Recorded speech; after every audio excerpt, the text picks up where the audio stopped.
is that? The word of hope is sooner or later, you're going to have to surrender. You're going to have to surrender. Because you may not see it now. You may not know it now. But life is so much better if you just surrender. Why are you fighting a fight that's already fixed? Surrender. I didn't really know what that meant when I see people on television come out. You know, the old Western, they came with their hands up. They're surrendering. They say, you got me. You got me. I'm not fighting no more. You got me. Don't shoot. You got me. And that's how I went to God. And see, I had a moment. That's why nobody can tell me nothing about the gospel of Christ Jesus. Nobody can tell me nothing about who he isn't, because I had a moment right in a room in Cincinnati, Ohio, a condo by myself. When I finally got on my knees that night and I surrendered, I said, Lord, if you here, take me, I'm yours.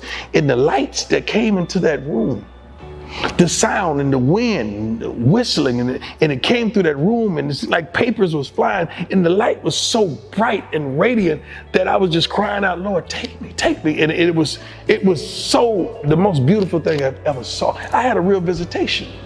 So for you, the gospel, accepting the gospel, was a very dramatic moment for you. It was. My life has been dramatic. So how won't that scene been dramatic? You think my life has been mediocre? My life has been dramatic. So how's God gonna come to me? So you've been living prime. God came to you in a prime way. Yes, because he wanted it to be real. Mm-hmm. He wanted me to see the authenticity and the real. And when I tell you he came. God has always spoken to me. And I always knew it was him.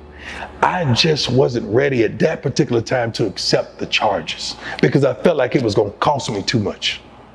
I could do this. I don't have to be perfect, Pastor. I just got to be present. God hadn't called me to be perfect. He called me to be present. God hadn't called me to the pulpit. He called me to the street. God ain't called me to the altar. He called me to the field. My ministry is everywhere I am. It's not just isolated in this place. It's everywhere I go.